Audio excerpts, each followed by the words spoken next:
You're listening to the Caramel Apples podcast, where the topic is rarely about apples. This week is about one of our favorite 80s sitcom mainstays, ALF. Now, here's your hosts, Kennedy Rizzo and Cooper Lee.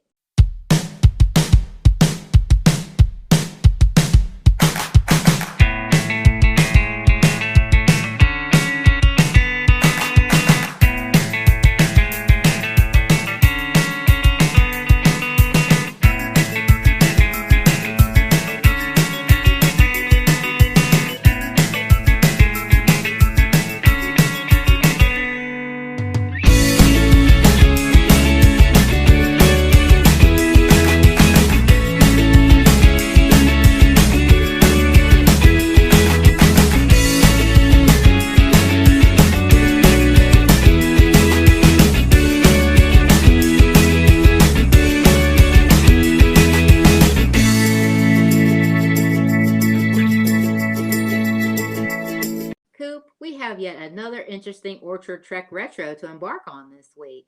Mhm. Now, what sort of details will we find out about the 80s retro show, that of ALF? Oh my goodness. Alf was the shiznick. Wasn't he? He was nuts. He was just plain nuts. And a lot of shows back in the 80s had a similar but common theme, showcasing said family. And then over time, that said family would end up with a friend or visitor or a housekeeper, You're something like right. that. Oh, yes. And it moves in to their main lives of that chosen family. And then there's mayhem just ensues immediately, right? And that's the case with our retro topic this week of Alf. He's both adorable and, as we said, plain nuts. He's certifiable. Yeah. But I remember watching Alf here and there, and of course, I'm quite familiar with his character and the premise of how he went about his day, um, as well as many of the hilarious antics surrounding his poor, unfortunate family. So let's jump right in. Sounds good. Where do we start? Okay, what can we say about Alf? Alf is a furry alien wise guy who comes to live with the Tanner family after crashing into their garage. And the Tanner family is an average American family. The address of the Tanner's home is 167 Hemdale Avenue. Oh, that's right. And one day they discover that they have a visitor. Uh-oh. He's small, he's furry, and he's arrogant. He's an alien from outer space. Now, I wonder where exactly in outer space did he come from? Oh, good question. Yeah, what planet did Alpha originate? Do you remember that retro detail, you Orchard Archivers? We'll have plenty more trivia as we discuss this ornery alien this week. So, if you can recall, hit us back with your insightful guesses. Yes, and love some good retro caramel trivia. It's the best. It is. Slightly sweet. And it totally sweetens our treks. I would say that's a certainty, right? Oh, yeah. Yeah. So back to the plot. Unsure what to do, they name him Alf, which stands for alien life form. That's right. Mm-hmm. And Alf soon decides that as much as he misses his home planet, there's a lot to be said for Earth. And the Tanners are willing to concede anything as long as he doesn't announce his presence. So it sounds like he's holding them at ransom. Hostage. That's it. He's holding them hostage. So Alf is already shaping up to be a hot mess, right? Oh, yeah. And at least revealing his true nature more like it. Yeah. And there's one more thing that the Tanners have to keep their collective eyes peeled on. Our family also has a pet cat. Uh-oh. which looks rather tasty. Hot mess, as you stated. OPU.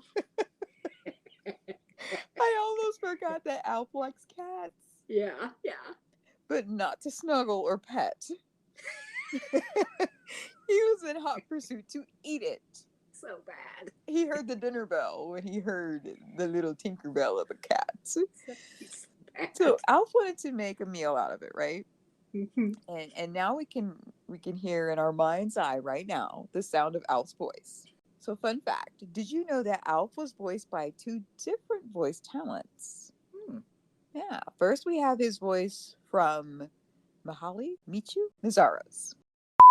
Mihaly Michu-Mazarios, who voiced Alf for 11 episodes, but then the baton was passed on to Paul Fusco, who voiced Alf brilliantly for 103 episodes. So that was basically for the rest of the run of the show. Okay, well, that's pretty neat. I think I do remember the sound of his voice when this show was well into its run. So I think that might have been Paul Fusco. Okay. Well, this bit of information is pretty interesting as well. Fun fact, Paul Fusco was actually one of the show's creators alongside Tom Patchett. Okay, that's cool. So the creator of the show, which is Paul Fusco, he decided to be on the other side of the camera, so to speak, right? Yeah. Okay. Well, anyways, watching Alf was such a good time, even though he was an ornery hot mess, as we have just stated. Yeah. Now get this. Mihaly Michu-Mazarios was actually a circus performer for the Ringling Brothers and Barnum and Bailey Circus in 1973 and was billed as 7 inches shorter than P.T. Barnum's Tom Thumb. Oh, wow. Yeah, standing at just 33 inches tall, or 2 feet 9 inches tall, and hailed from Budapest, Hungary. I guess we really need to stop complaining about being on the shorter side of things, huh, Coop? Yeah. 33 inches? Man. Yeah. And Michu actually wore the Alf costume when our lovable alien was needed in full body shots and was even credited as one of Alf's assistants. And he said of himself, it was an interview in 1982, and I quote, "I'm not like most people, but I want to be treated like a grown person, not like a kid or a pet. I'm human," end quote. So there is a whole fascinating life story of this courageous fellow, but sadly, Michu passed away in 2016. Oh, well, that's truly both fascinating and sad all at once in many more ways than one. But on the bright side, despite his struggles throughout his life, surrounded by challenges and his noticeable height, it was crazy cool that he had a nice involvement when it came to show business. Yeah. He was very well spoken of surrounding projects, it seemed, to get to be a part of. So there were times from a production standpoint that if our actor wasn't dressed in a full body suit, that Alf puppet was actually used, correct? Correct. Fun fact. Did you know that the Alf puppet was operated from various trapdoors hidden within the set, making filming more hazardous than a normal sitcom? How so, you may ask? Well, the cast members had to remember where the doors were so they could avoid falling through them. Yikes. Oh my gosh. I mean, think about that. Could you imagine the sheer anxiety that creative execs would have going on currently from worrying about lawsuits and such? Right? With that type of danger in play? Yes. Oh, wait, what am I thinking? It's no doubt gotten much, much worse than this day and age. Oh, sure. So now we've established that creator Paul Fusco took over the role of voicing Alf. What else was significant about that undertaking, Coop? I don't know about this being significant as it is cute, but fun fact, creator Paul Fusco modeled Alf's gruff voice after Rolf the dog from The Muppet Show. Oh, gotcha. That is pretty cute. Wouldn't have it any other way, now would we? No. That's right up our caramel apple alley. Now let's introduce who we remember was our showcase family, the Tanner family. We have the father, Willie Tanner, played by Max Wright. Then we have the mom, Kate Tanner, played by Ann Shadeen. The daughter, Lynn Tanner, played by Andrea Elson. And younger brother, Brian Tanner, played by Benji Gregory. Okay. So this NBC sitcom was quite the feel-good, entertaining family show that effortlessly drew loyal audiences in. We love the ornery escapades of this furry little alien creature. It was an I know, right? Yes. It was invading in on the Tanners and their garage that segue him to many a human customs. Alf is the pure definition of must-see TV and was undoubtedly one of the better sitcoms offered at that time. Oh, yeah. And Alf was quite unique in the fact that it combines silliness of other famous puppet shows like Sesame Street or The Muppets, along with the usual quiche of primetime sitcoms, hugely popular in the 80s. And it had lots of similarities to the competition, but its crisp and clear differences offered as the show played out weekly was a welcome relief from the usual family themed sitcoms that dealt with similar common themes. Alf displayed its comedic prowess very well. Alf was nostalgically a Monday night staple that flashed onto our TV screens at 8 p.m. From that moment on, for that captivating hour, we got to witness Alf spend his time belting out wisecracks on his newfound Earth family. Alf was rotten sauce. He sure was. But Coop, do you remember how he had to book it and hide in the kitchen whenever company came, which happened often? Alf would be busy being ornery and just keeping the Tanner family busy times 10. Goodness. I know. Although he'd throw his little alien shenanigans toward his human family around, he would go after Willie, the dad, the most. I know you can see it, right? Right. It was really Alf and Willie who helped carry the series as long as it went. Kudos to the writers and producers of the show. I wonder if Willie ever felt like he had a target on his back.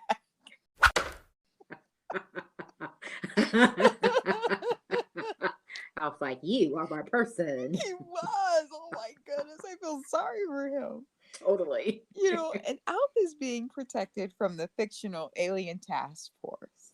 Oh. So now that the Tanners understand the gravity of their newfound situation, they're more than happy to now have the charge of keeping Alf safe in their house and his presence under wraps. Now, what if some young fan out there in TV land wanted an Alf of their own? Was this possible? Of course it was. In total 80s fashion, Alf and his series was charming enough to spawn lovable merchandise like cuddly toys, novelty items aplenty, and so on. Alf not only naturally appealed to young ones tuning in weekly, but surprisingly, with the adults or parents tuning in as well. Yes. Yeah. The humor was appropriate and on point and entertaining, which, among other things about the show, made this an easy win-win for the alien adoring masses. And much agreed, Kennedy. Fun fact, in 1987, Alf merchandise brought in well over 250 million in sales. That's a lot to sneeze at, right? Yeah. And 85 million came from plushie Alfs alone. Oh, there you go. There's the answer, huh? Oh, mind blown. So Alf was definitely produced in the halcyon days of the family appropriate must-see TV. There are some decent shows you can find to watch now in current times, but honestly, they really don't make fun, wholesome shows like this much anymore, which is an absolute shame.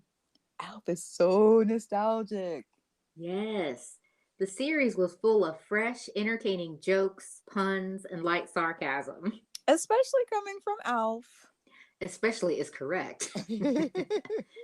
but cleanish jokes, not referring to sexual inferences or openly downgrading anyone or anything in particular. So, as we mentioned a moment ago, kudos to the writers and producers of ALF for making one of the most memorable throwback series in history. Mm. Yeah, and that's saying something because it had quite a bit of competition when it was on, too. Yeah, and to demonstrate its warm draw with audiences, check this out. Fun fact. Did you know that ALF ran for 4 seasons? Okay. Yeah, so despite being on the air for only 4 years, ALF managed to capture the hearts of both children and adults alike with his witty charm, his ornery antics, and of course, his ferocious appetite for poor innocent kitties. Oh my God. Speaking of cats, here's a bit of caramel trivia. Okay. Can you, Orchard archivers, recall what the name of the Tanner's cat was Alf was dead bent on making an appetizer of? Hit us back with your insightful guesses. How could anyone not like Alf?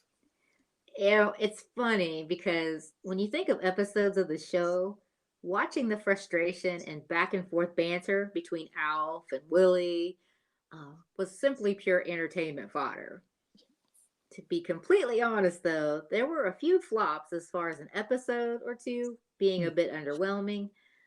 But throughout the series, we could always count on Alf getting into trouble in some way, shape, or form, eating his poor human family out of house and home, doling out strange behavior, and back to endlessly chasing his appetizer to be around.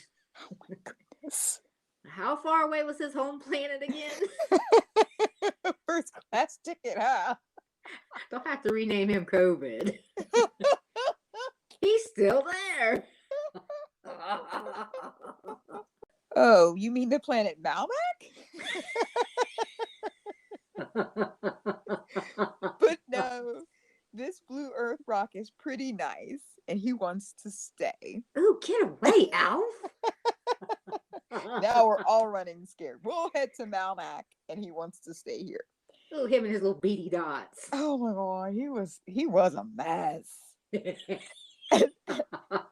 As Alf indulges in the Earth's way of life, an alien after our caramel apple hearts, he regularly dives into all of the 80s pop culture and junk food there is to be had. You know, they don't call him Gordon Shumway for nothing. Oh, I mean, Shumway. Oh, he made his mother mad. You know, until you said it, I just about forgot that was Al's real name. It was right. Yes. Gordon Shumway. You got to be a hot mess to sport that label around. Oh, absolutely. But you know, when thinking of Alf, it all makes sense. Yes, yes. From the time he crashes into the Tanner's garage, Alf felt at home and he literally took over. The satire Alf employed each episode was absolutely pure genius. Oh, you can say that again. And before the pilot aired, the show was heavily promoted as a potential breakthrough series. NBC came close to canceling it during and after the first season due to marginal ratings and mixed reviews. It stayed on the air mostly due to licensing agreements relating to the Alf character. Okay. Well, fun fact, NBC executive Brandon Tartikoff was going to pass on the show after the pilot, but he changed his mind because his 4-year-old daughter loved it so much. Out of the mouths of babes. Uh-huh. And after they had filmed the pilot, co-creator Tom Patchett got a message from legendary director, executive producer Steven Spielberg, who wanted to know if the Alf puppet resembled E.T. in any way. Uh-oh. Mm. Sounds like Spielberg was doing a little homework. Yes. Also, Jim Henson was a big fan of Alf and asked Paul Fusco to do a show together, but Fusco turned him down because he didn't want Alf to be perceived as a Muppet. Sounds like Mr. Fusco was being fiercely protective of his idea and concept. Yes, yes. He wasn't playing around now, was he? No, he was not. But he wasn't done. Oh, no. Yeah, so too, Paul Fusco turned down Disney because he refused to hand over the rights to his creation to the company which would have been akin to Walt Disney's ALF. Okay. So during its entire run, ALF was shown Monday nights at 8 p.m. Eastern Standard Time, and same night and time as MacGyver in 1985 on ABC. Oh, very interesting. Yeah. That's a nice segue into what we'll be discussing next. Now, our next point of interest about the series we'll jump into is this. Did the morale of ALF and its quick, warm draw with diehard fans match behind the scenes? Mm-hmm. Yeah. So our collective minds just surmise that everyone behaved themselves, right? Mm-hmm. Most of the cast and crew got on well, and that our fond memories of ALF will go down in history in our hearts in a pretty neatly packaged offering. But this was not the case now, was it, Coop? Not at all. This is pretty interesting, isn't it? I know, right? This just seems to be the way of it. So many times, so often. That's the reoccurring theme. And unfortunately, there grew to be a lot of tension and friction amongst the cast and crew. Get this. Now, this is interesting. The father, Willie, aka actor Max Wright, was famously known for screaming out, "Curse you, Hussein!" to the cast and crew, comparing working conditions on the set to Saddam Hussein's involvement with Iraq back in the 80s. Oh, Badib. Oh, Badib is right. Oh. Well, things weren't all caramel apples on set, obviously. And what you just described was pretty extreme. Yes. Oh my gosh. Well, in the years since ALF was canceled, both the parents, Max Wright and Ann Shadeen, have said that tensions were very high on set. Like what you hear so far? Make sure you never miss a show by clicking the subscribe button now. This podcast is made possible by listeners like you. Thank you for your support. Now, back to the show.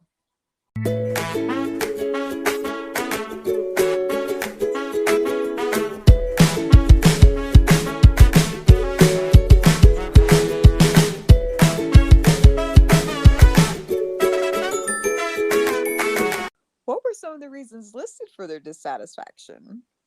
Well, the show's technical demands made for very long shooting schedules, and none of the actors enjoyed playing supporting roles to a puppet. Yeah, who was always getting the best lines.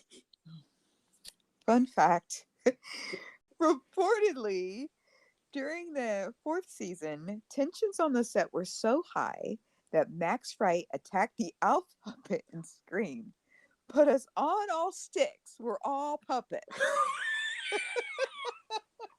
Oh, he was spiraling. Whoa. He wasn't playing now, was he? No. Gloves are off. They sure were. Sticks are out. Close. Well, Max Wright reportedly was so ready to be done with the show that when the final day of taping ended, he immediately cleaned out his dressing room and left the studio. Yeah, he didn't even say goodbye to any of the cast or crew. Yeah. But when the last episode was filmed in the spring of 1990, the show's fate was still up in the air. So it was likely not known at the time if the cast would even come back. So he had that on his side. Yes.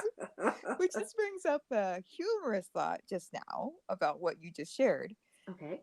One of the episode's titles was Baby Come Back. Sound familiar? Yeah. Okay. Fun fact.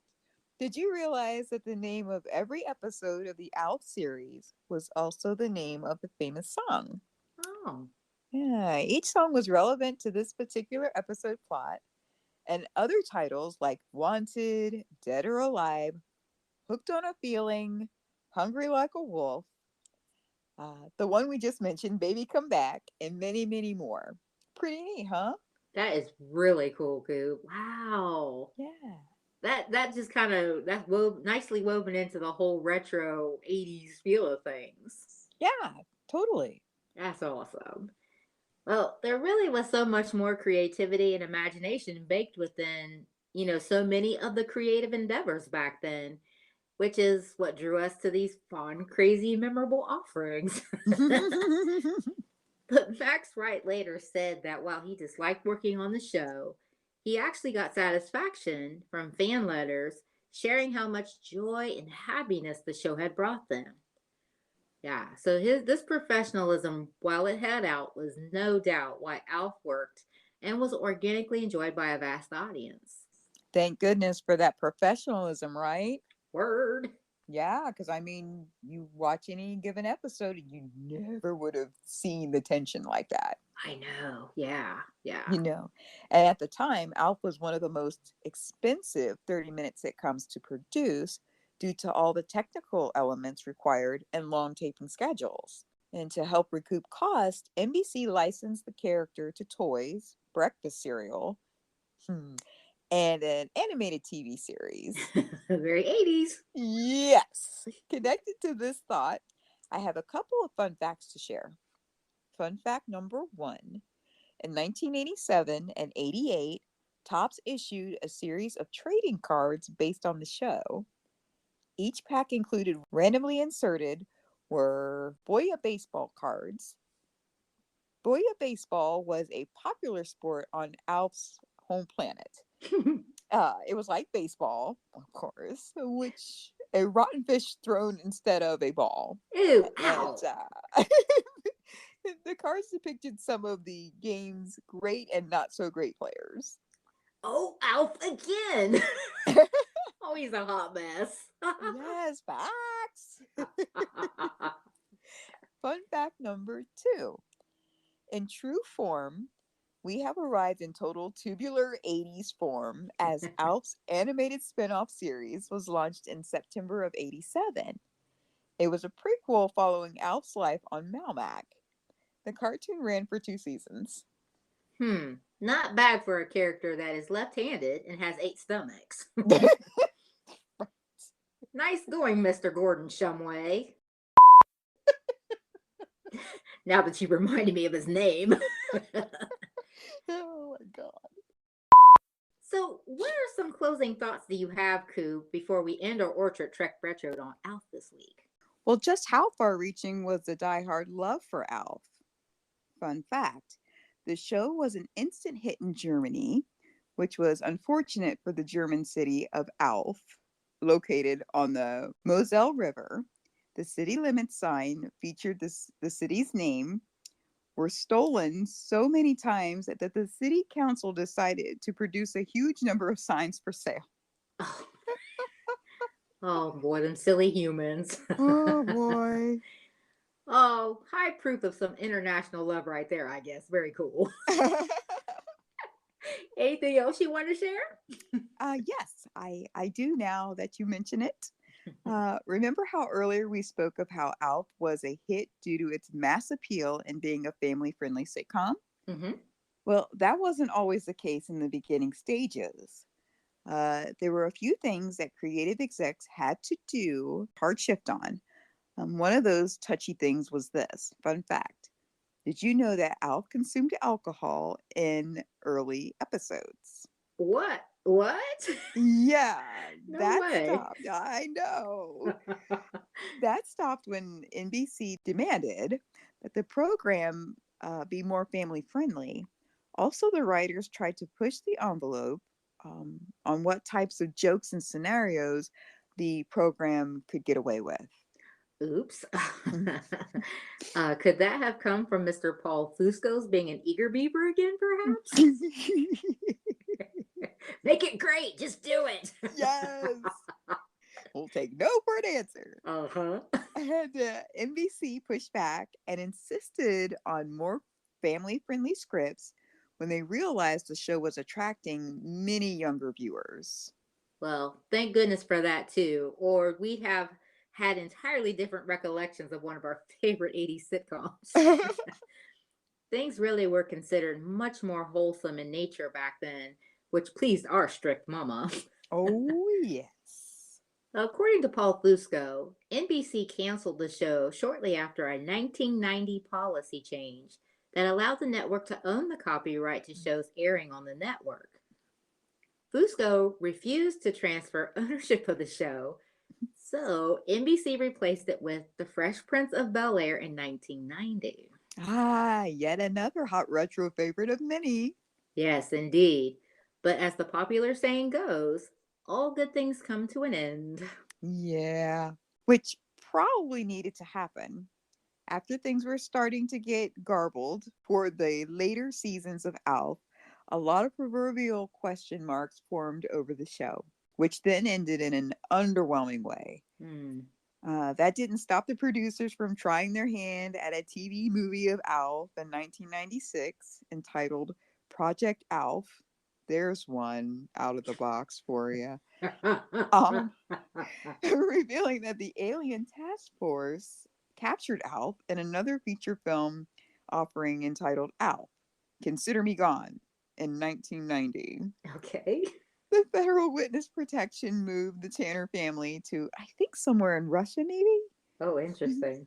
Yeah, and these movies tried to patch up the series, but it goes without saying that it was a bit lackluster. Goodness. Well, Alf was Paul Fusco's brainchild, and this was going to work out one way or another, gosh darn it. He seemed like he was a spitfire. Yeah, there's that word no again, and I don't like it. Well, Alf was a huge pop culture fixture and even became a pitchman, or pitch alien, for a long distance phone call setup. 1-800 collects commercials. Alf was simply everywhere. Fusco was fiercely protective of everything Alf, but unfortunately, even Alf had a shelf life, huh, Coop? It did. But someone needs to tell Paul Fusco that. No, I won't, no. Get this. As of 2019, creator Paul Fusco has been working on a reboot, hoping to bring Alf to a new generation of viewers. He doesn't stop. He does not. He should be the Energizer Bunny. That's what it sounds like. I know. So I haven't heard if this endeavor went through successfully or not, or if it hit the skids in Hollywood's development Hades. But we are glad to have been able to enjoy Alf when we had the opportunity in the 80s. How about you, our dear listeners? Do you have fond memories watching Alf back in the 80s? If you did, what impressed you most about the show? What would you have changed if it were possible? Weigh in, you Orchard Archivers, and let's ignite this fascinating discussion. So thanks to the ease of finding and streaming fond retro shows from our recent past, if you get a hankering to watch Old Willie and Alf barf over...